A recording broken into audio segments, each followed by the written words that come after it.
Falando de economia, nos 6 primeiros meses de 2023, o Brasil perdeu mais de 400 mil empresas de micro, pequeno, médio e grande portes. Em outros anos, o fechamento de empresas tem sido mais frequente do que as aberturas, desde o quarto trimestre, então, de 2021. De lá para cá, o saldo mostra que mais de 750 mil empresas foram eliminadas da economia brasileira. Para fazer uma análise sobre essa situação, quem chega aqui no Conexão é Renan Silva, professor de Economia do IBMEC Brasília. Professor, boa tarde, seja muito bem-vindo ao Conexão Record News. Quando a gente viu esse dado, a gente quis fazer realmente uma análise porque o resultado do PIB mostrou que as indústrias elas tiveram um peso positivo para um resultado também que foi surpreendente, né, para o mercado, surpreendente no sentido bom. E agora vem esse dado de fechamento de empresas. O que está acontecendo, professor? Boa tarde. Boa tarde, satisfação estar com vocês, agradeço o convite. Então, Kelly, o que eu venho observando é que nós temos mais uma década perdida, né? E isso tem os seus efeitos colaterais. Tivemos uma recessão profunda 2015 e 2016, né, onde as empresas saíram bastante combalidas e agora, por último, tivemos a Covid, né, e seus efeitos, né? Então, é sabido que aquele período de lockdown foi extremamente nocivo, né, para as empresas e isso se refletiu realmente em elevado grau de endividamento das empresas. Também, logo na sequência, ali já em 2021, a gente teve uma aceleração da elevação da taxa de juros, né, com vistas ao controle inflacionário, e isso encareceu em muito o custo ali na concessão de crédito. Então, o crédito para as empresas, né, que tem que se financiar, que precisam ali do seu capital de giro, ficou muito mais caro, e também as empresas entraram num processo ali, num processo vicioso ali de aumento da inadimplência. Muitas dessas empresas, então, não conseguiram sobreviver. É isso que a gente tem observado. Outra questão também deve-se ao fato de que muitas pessoas que perderam o emprego no período da pandemia, principalmente aquelas advindo do setor de serviços, procuraram abrir pequenos negócios, né, trabalhar de casa, aproveitando a facilidade da tecnologia, das redes sociais, e acabaram abrindo empresas como, né, para ter uma facilidade operacional.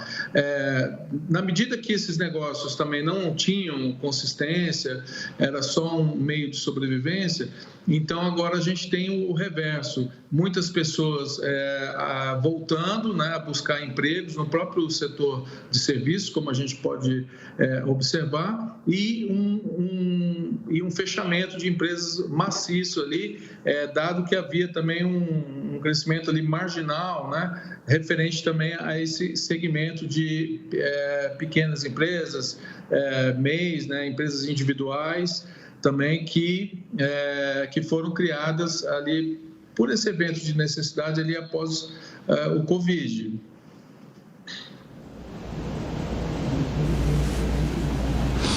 Professor Renan, quer dizer em outras palavras o seguinte: para a gente poder recuperar o que você chamou agora um pouquinho de década perdida, então um PIB de 3% desse ano não quer dizer muita coisa? De fato não, Heródoto. Realmente ainda é só um reposicionamento. Eu atribuo isso a uma demanda até reprimida, que, né, fazendo um paralelo no que aconteceu ali no Covid, esse período pequeno ali pós-Covid. Então, na medida que você tem famílias muito endividadas, principalmente ali endividadas, né, ali no rotativo do cartão de crédito, você tinha também uma taxa de desemprego bastante elevada. Tá? Agora, com uma pequena melhora, uma melhora marginal do ambiente econômico, as pessoas voltando a trabalhar, a gente vê que o desemprego está um pouco melhor ainda. O desemprego ainda é alto, mas melhorou sensivelmente no último ano. Então, você tem uma pequena melhora de renda e alguns programas ali pontuais, né? Agora com essa perspectiva do desenrola também, então você tem a volta, né, do consumo das famílias, mas eu ainda alerto que é uma volta lenta e gradual, né? Então, esses 3% realmente ele é apenas uma acomodação. Não podemos esquecer que também esse número está contaminado positivamente também pelo desempenho excepcional do setor de agricultura no primeiro trimestre.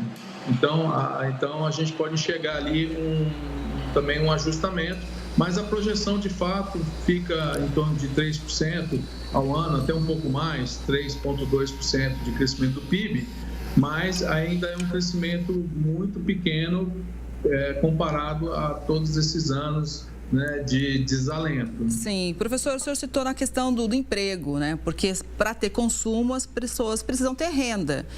Pegando aqui só a questão da indústria, né? Elas, no segundo trimestre deste ano, foram inauguradas 7.810 empresas, mas mais de 25 mil foram fechadas. A minha pergunta é o seguinte: se a gente precisa fazer a economia girar com renda para ter o consumo, o que o governo precisa fazer, na sua opinião?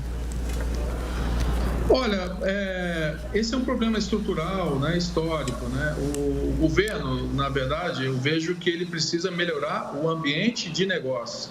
E isso pode não soar muito bem, né, nos ouvidos ali dos governantes, porque seria então necessário controle dos gastos públicos, né, de tal sorte que você fizesse uma reforma tributária onde no seu cômputo o imposto deveria reduzir, você teria uma redução de imposto. E isso ninguém quer falar nisso, até porque o governo está precisando muito de arrecadação, não está contente, né, esse ano, nesse acumulado de janeiro a julho. Isso preocupa, a gente tem visto ali, né, as propostas de orçamento, e ninguém quer falar nisso, mas de fato nossos impostos são bastante elevados, né, comparados com nossos pares e também fazendo um paralelo também em relação à nossa renda, que o nosso imposto é inadequado com relação à nossa renda, olhando para a média mundial, ok? Mas, então, é necessário melhorar esse ambiente de impostos, por exemplo, impostos talvez de importação, que isso se traduz em custos mais baixos, né, na aquisição de insumos por parte da indústria, desoneração, né, da folha. A gente está vendo que há um esforço do Senado para estender essa desoneração. Então, é tudo que levasse a um ambiente onde a renda circulasse de forma mais fácil. Seguimos acompanhando, porque tudo isso impacta na vida da gente, né? No nosso dia a dia. Professor, obrigada pela análise. Uma boa tarde. Até a próxima. Até a próxima. Eu que agradeço. Obrigada.